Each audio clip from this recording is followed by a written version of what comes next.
خیمہ حسین میں غازی آ رہے ہیں جنگ لڑنے کی اجازت لینے کے لیے۔ میرے بھائیوں ایک نئے پیرائے سے دیکھنا کہ یہ بات کیسے آ رہی ہے۔ خیمہ حسین ہے، مولا عباس آ رہے ہیں، کہاں آ رہے ہیں؟ خیمہ حسین میں، مولا کا واسطہ، خیمہ حسین کا، آ رہے ہیں عباس۔ وہ خیمہ کیا ہوگا جس میں حسین تشریف فرمائے؟ وہ غالب کا خدا رہا ایک بار جا کے مرثیہ پڑھیے گا، جس نے 3 بند پہ ہی مرثیہ کلوز کر دیا۔ جس زمانے میں 180 بند کی انیس لوگ مرثیہ لکھتے تھے، بہت کم لوگ یہ بات جانتے ہیں کہ ایک ٹائم ہے غالب اور انیس کا، بالکل ایک ٹائم ہے۔ انیس لکھنؤ میں تھے، غالب دہلی میں تھے، ٹھیک ہے؟ وہ غالب نے 3 بند لکھ کے بات خدا کی قسم مکمل کر دی، اور وہ مکمل مرثیہ ہے۔ میں 6 مصروں سے آگے آج تک جا ہی نہیں سکا، اس میں کوئی غضب اس نے ایسا ڈھایا ہے، اس میں غالب نے موازنہ کیا ہے کہ آسمان افضل ہے یا حسین کا خیمہ افضل ہے۔ کیا خیمہ شبیر سے رتبے میں سوا ہے؟ ارے وہ تو خیمہ دیکھو نا جس میں حسین بیٹھے ہیں، وہ کوئی عام خیمہ تو نہیں ہے بھائی، اس میں حسین تشریف فرمائے۔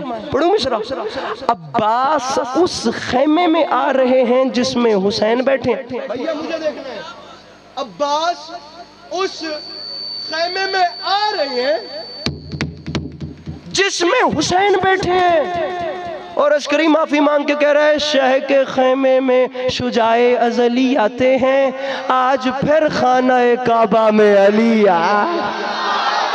ہائے ہائے ہائے، او کاڑا میں تیرے معیار نو سلام کرا حسین دی قسم، ارے آج پھر، ارے آج پھر، ارے شہ کے خیمے میں شجاع ازلی، آپ جیئیں سر جی آپ جیئیں، ارے شہ کے خیمے میں شجاع ازلی آتے ہیں، آج پھر خانہ کعبہ میں۔ آگے فرمایا مولا مجھے جنگ لڑنے کی اجازت چاہیے۔ مولا عباس کو 9 لاکھ سے جنگ لڑنے کی، ارے غازی میں تجھے ان سے لڑواؤں، تجھے ان سے،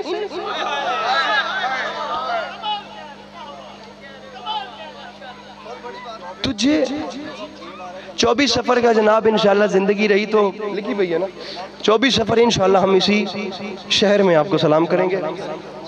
سمد پورا امام بارگاہ جو ہے اس میں وقت سے تشریف لائیے گا، میری مخدومہ آپ کو ہمیشہ سلامت رکھیں۔ ادھر مجھے دیکھیے گا، غازی تجھے ان سے،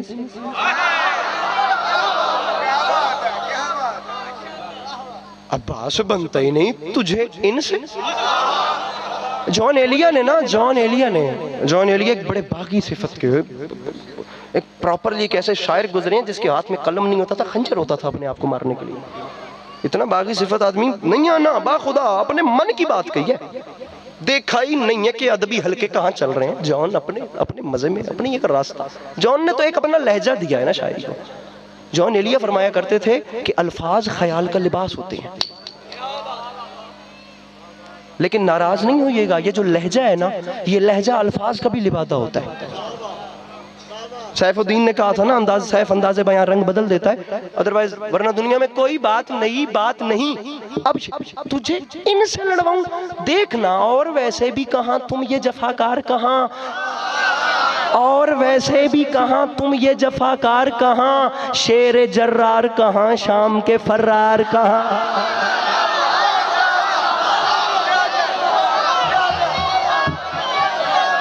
جیو ارے اور ویسے بھی کہاں تم یہ جفاکار کہاں، شیر جرار کہاں، شام کے فرار۔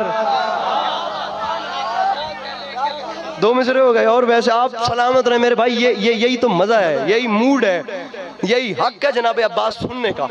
اور ویسے بھی کہاں، ایسا تو میں پڑھ ہی نہیں پا رہا جیسا آپ سن رہے ہیں، اور ویسے بھی کہاں تم یہ جفاکار کہاں، شیر جرار کہاں، شام کے فرار کہاں۔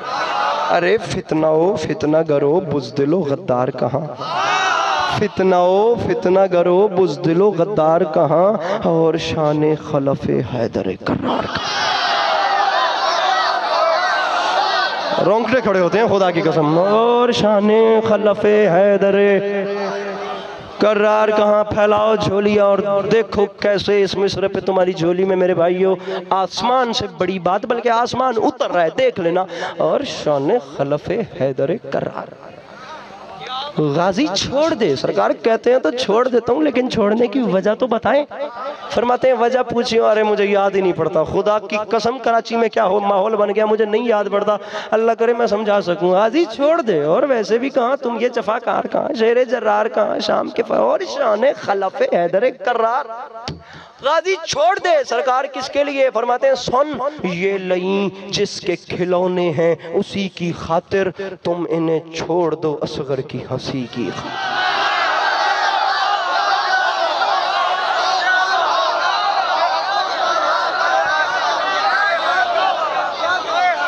تم انہیں چھوڑ دو اصغر کی. ارے ہم ایسا چہرہ پورے مجمع سے ڈھونڈ رہے ہوتے ہیں، ایک چہرہ بھی ایسا مل جائے نا جس کے تاثرات بھا جائیں، ہم پورے مجمع سے بے ربط ہو جاتے ہیں، خدا کی قسم اسی میں گم ہو جاتے ہیں. اب یا تو ایسے مسکرانا نہیں تھا، میں وہ وجہ آپ کو بتا رہا ہوں، وہ میرے انسٹاگرام پہ ویڈیو پڑھیے جا کے دیکھ، سوشل میڈیا پہ ہر جگہ پہ آپ کو مل جائے گی. میں نے یہ بند کراچی میں بھی نہیں پڑھا، مولا کی قسم میں نے نہیں پڑھا.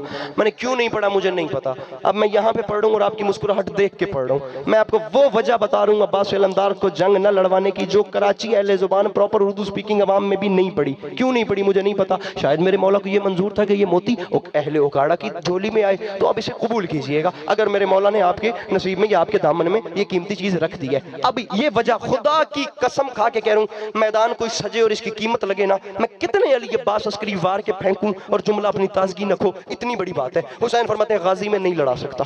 حسین فرماتے ہیں غازی اس کی وجہ سن، امتحان صبر کا ہے خود کو سنبھالو عباس، وارث نوح کی کشتی کو بچا لو عباس.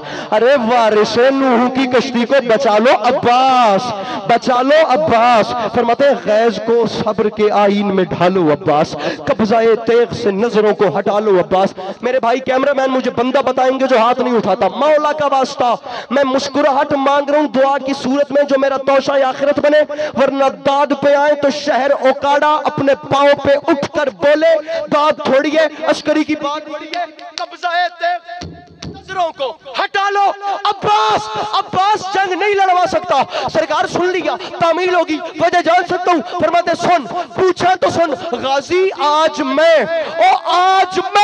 اذن وغا دینے پہ مقدور نہیں. کیوں؟ ذات واجب کو قیامت ابھی منظور نہیں.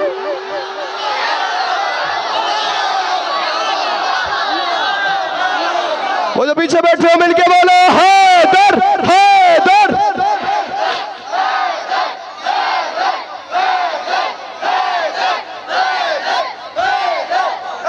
مل کے نعرہ حیدری. ارے آج میں اذن وغا دینے پہ مقدور.